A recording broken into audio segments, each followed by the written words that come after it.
Welcome to வித்தியமா kitchen. வாங்க இன்றைக்கி நம்ம வீட்டு ஸ்டைலில் ஒரு முருங்கைக்காய் குழம்பு பார்க்கலாம். நான் ஒரு முருங்கைக்காய் பெருசாக எடுத்து கட் பண்ணி வச்சுருக்கிறேன். பருப்பும் வேக வச்சு அதுலேயே ஒரு தக்காளியும் போட்டு வேக வச்சு வச்சுருக்கேன். வாங்க பார்க்கலாம். முருங்கைக்காய் போட்டுட்டு நான் 6 சின்ன வெங்காயம், நான் பெருசாக இருக்கிறதுனால கொஞ்சம் கட் பண்ணி போட்டு போகிறேன்.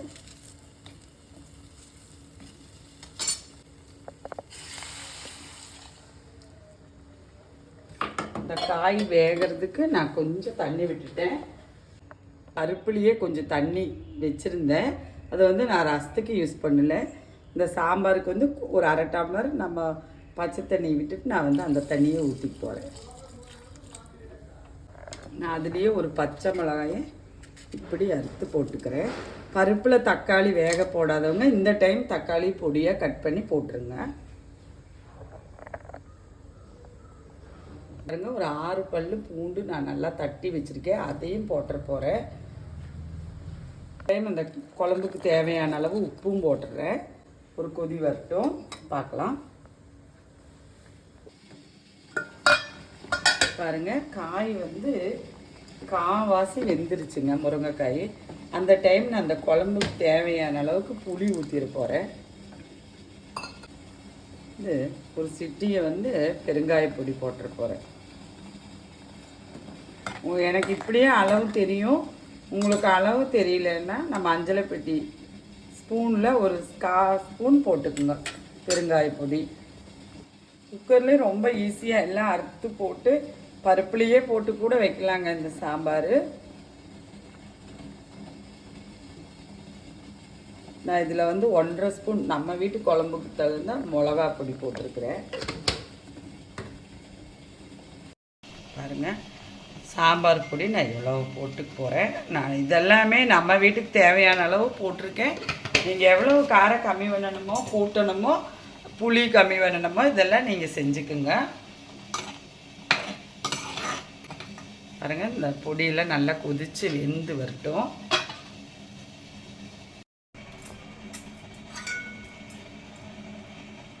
பாருங்கள், காய் வெந்துருச்சான்னு பார்க்கலாம். பாருங்கள், நான் போட்ட சாம்பார் பொடி, மிளகு பொடி, காயெல்லாம் இந்த அளவுக்கு இந்த புளி தண்ணியில் வெந்திருக்குது. முக்கால்வாசி வெந்துருச்சு. இந்த டைம் நான் தக்காளியும் பருப்பும் வேக வச்சு வச்சுருக்கனாலவா அதை ஊற்றிக்குவோம். பருப்பெல்லாம் அவங்கவுங்க இஷ்டங்க. அவங்கவுங்க வீட்டில் எது யூஸ் பண்ணுவீங்களோ அதை யூஸ் பண்ணிக்கிங்க. அவங்கவுங்களுக்கு தேவையான அளவு போட்டுக்குங்க. தண்ணி வேணும்னா நீங்கள் ஊற்றிக்கலாம். நான் இதில் கொஞ்சம் தண்ணி ஊற்றிக்க போகிறேன். சுடு தண்ணி தான் ஊற்றிக்கிறேன்.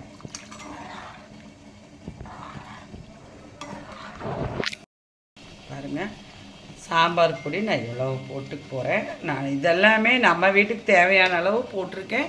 நீங்கள் எவ்வளோ காரம் கம்மி பண்ணணுமோ கூட்டணுமோ புளி கம்மி பண்ணணுமோ இதெல்லாம் நீங்கள் செஞ்சுக்குங்க.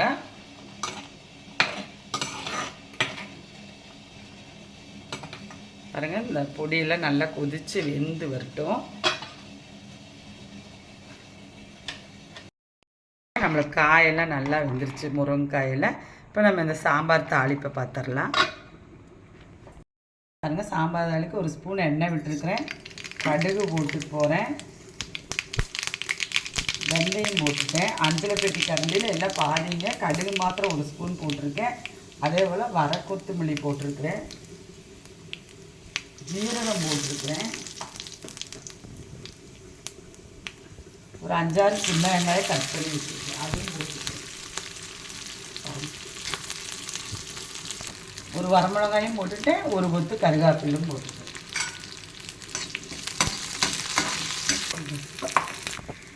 பாருங்கள், தாளிப்பு ஆயிடுச்சு. நம்ம இனி சாம்பாரில் கொட்டிக்கலாம். பாருங்கள், சாம்பாருக்குள்ளே தாளிப்பு போட்டுட்டேன் நான். இந்த டைம் நான் அடுப்பை ஆஃப் பண்ணிடுறேன்.